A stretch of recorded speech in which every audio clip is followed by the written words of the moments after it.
I'm here to pick up my prescription. Well, hi, my name is Megan. I'm the pharmacist here today. Keith. Nice to meet you, Keith.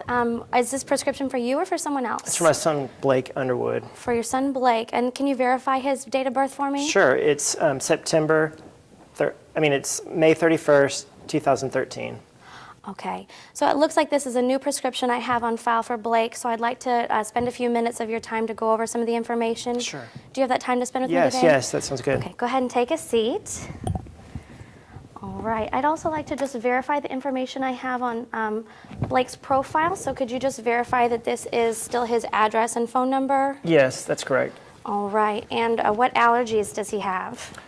Well, he's always been healthy, but he, I guess, now has a peanut allergy. We went to the ER last night, my wife and I, and he had a handful of peanuts that led to hives, and the doctor there says he has peanut allergies. Oh, goodness. I'm sorry to hear that. I know that it can be really stressful to end up in the hospital with a child. So, but it does look like we're going to take care of that today to have you more prepared for next time. Okay. What other medications is he taking? He's not taking any other medications. Okay. So then I will show you. This is the medicine I'm giving you today. It's epinephrine, which is generic for the EpiPen. So what did your doctor tell you this is for? Well, she told me it was for, any case that he had a second allergic reaction, that it could prevent that. Absolutely, yeah. So this is like an emergency device.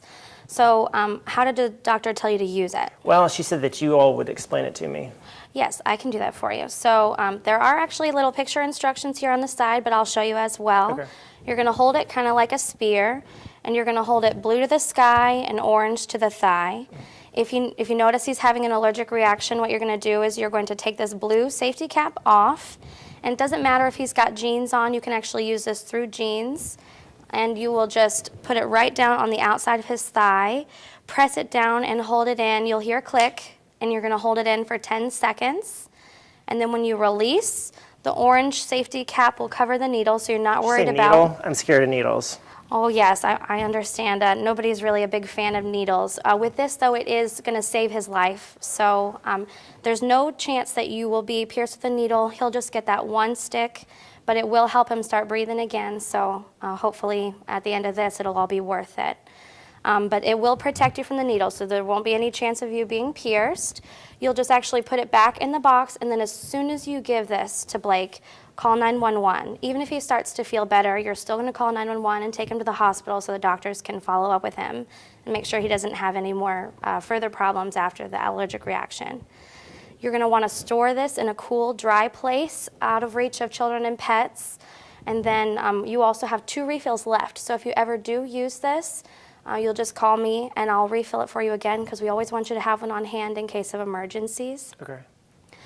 What did your doctor tell you to expect with the medicine? Well, she said that it could, save his life, and if he had a second occurrence of this, it could get worse. So, like I said before, it worries me, and I don't want to mess it up. Absolutely. So hopefully after this today, we'll make sure that you're not worried about it anymore. It will definitely help save his life, and the only real side effect is it might make his heart race a little bit just because of the way the medicine works. But once again, you're always going to call 911 and then have him go to the hospital so then they can follow up with him after that. Okay. Hopefully we can avoid this problem in the future and keep him away from peanuts, but this is there just in case. Sure. Now, I know I've gone over a lot of information with you today, so do you mind just summarizing what we went over to make sure I didn't miss anything? Well, you basically stress how important it is, and when you have the pen with you, you can actually save someone's life, but you're going to actually push it into someone's thigh, in Blake's thigh, and then it very well could, if you hold it for a period of time, I think he said 10 seconds or 3 seconds, and then basically, the medicine will get into the system and could prevent, any sort of worsening situation, but also you'd have to call the doctor. Absolutely. So what other questions do you have for me today? Well, it's all really new to me. I mean, I appreciate everything you've said, and I don't really have any other questions. Okay. So my last minute reminder is there's 2 pens in here. So normally you'd keep one at school and one at home. But you can also keep them both with you if you're not worried about that. But if you give him the first one and within 5 to 15 minutes you're not at the hospital yet and he's still not feeling better, you can go ahead and give him the second one just to really make sure that you're helping him get his airways back open again. But I do really appreciate you coming in and taking the time to go over this medication with me, and I look forward to working with you in the future. My name is Megan, so if you have any questions, there's my card. Call me Megan. anytime. I'm happy to help. I appreciate it. Well, thank you. Thank you.